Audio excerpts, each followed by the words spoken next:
BLO officer বা পার্টির লোক বা বিএলএর সঙ্গে আপনার সম্পর্ক ভালো নাও হতে পারে, তারা ইচ্ছে করে আপনার ফর্মটা আপলোড নাও করতে পারে বা ছিঁড়েও ফেলতে পারে। সেটা আপনি জানবেন কি করে? মাত্র 2 মিনিটে আপনি নিজেই নিজের মোবাইল থেকে দেখে নিতে পারবেন যে বিএলওর কাছে আপনার জমা দেওয়া ফর্মটি সে নির্বাচন কমিশনের ওয়েবসাইটে আপলোড করেছে কিনা। তো চলুন সময় নষ্ট না করে আমরা দেখিনি যে কিভাবে আপনি সেটা চেক করবেন। আমার মোবাইল স্ক্রিনটাকে আমি লাইভ শেয়ার করছি। প্রথমে আপনার মোবাইল ফোনের গুগল ক্রোম ব্রাউজার ওপেন করবেন। তারপর সার্চ বারে লিখবেন ECI। এইবার প্রথমে যে লিঙ্ক আসবে সেই লিঙ্কটাতে আপনি ক্লিক করবেন। তাহলেই আপনার সামনে ভারতীয় নির্বাচন কমিশনের এই ওয়েবসাইটটা খুলে যাবে। তারপর এই ওয়েবসাইটের সবার উপরে রয়েছে লগইন আর সাইন আপ বাটন।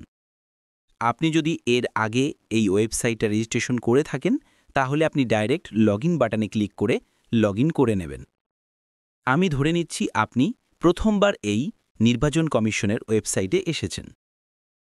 তাহলে আপনাকে প্রথমে সাইন আপ করতে হবে। সাইন আপ আশা করি আপনারা সবাই করতে পারেন, তবু আমি একটু দেখিয়ে দিচ্ছি যারা সাইন আপ করতে পারে না। এই সাইন আপ বাটনে ক্লিক করলে এই ছোট্ট একটা উইন্ডো আসবে, যেখানে আপনার মোবাইল নাম্বার, ইমেল অ্যাড্রেস আর নিচে একটা ক্যাপচা কোড থাকবে। ইমেল অ্যাড্রেসটা না দিলেও চলবে, আপনি আপনার মোবাইল নাম্বারটা এখানে দিয়ে দেবেন। আর নিচে এই যে এরকম ছোট বড় আঁকা বাঁকা সমস্ত লেখাগুলো রয়েছে, এই ক্যাপচা কোডটা নির্ভুলভাবে দেবেন। তারপর আপনি কন্টিনিউতে ক্লিক করে দেবেন। তারপরে একটা ছোট্ট উইন্ডো আসবে, সেখানে আপনার নাম দেবেন আর আপনার টাইটেলটা দেবেন। এবার রিসেন্ট ওটিপি বাটনে ক্লিক করবেন। এরপর আপনার মোবাইল নাম্বারে 6 সংখ্যার একটা কোড আসবে, আপনি সেই কোডটা এখানে দিয়ে ভেরিফাই করে নেবেন।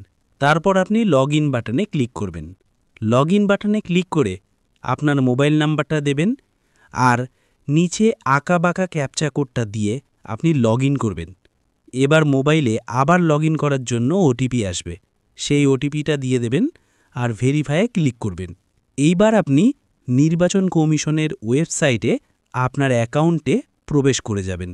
সবার ওপরে ডান দিকে লেখা রয়েছে স্পেশাল ইন্টেনসিভ রিভিশন 2026।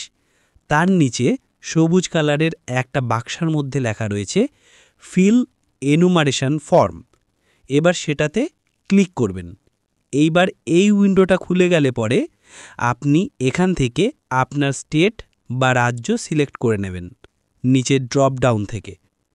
তারপর পাশে আপনার এপিক বা ভোটার নাম্বার দেওয়ার জায়গা থাকবে, সেখানে আপনি নির্ভুলভাবে আপনার এপিক বা ভোটার কার্ডের নাম্বারটা দিয়ে পাশের সবুজ কালারের যে একটা ছোট্ট বাক্স রয়েছে সেখানে সার্চ লেখা রয়েছে, সেই সার্চ বাটনে ক্লিক করে দেবেন। এইবার দেখুন যে এত কিছু লেখা আসছে, আপনার নাম আর যাবতীয় ডিটেলস। এই লেখাটা আসার মানে হচ্ছে যে আপনার ফর্মটা এখনও নির্বাচন কমিশনের ওয়েবসাইটে আপলোড করা হয়নি। আর যদি এই রকম লেখাটা আসে যে আপনি অলরেডি ফর্ম সাবমিট করেছেন, তার মানে হচ্ছে যে আপনার ফর্মটা নির্বাচন কমিশনের ওয়েবসাইটে আপলোড করা হয়েছে। আপনি নিশ্চিন্ত থাকতে পারেন। আশা করি এই ছোট্ট ভিডিওটা আপনাদের কাজে আসবে এবং আপনারা নিশ্চিন্ত হবেন।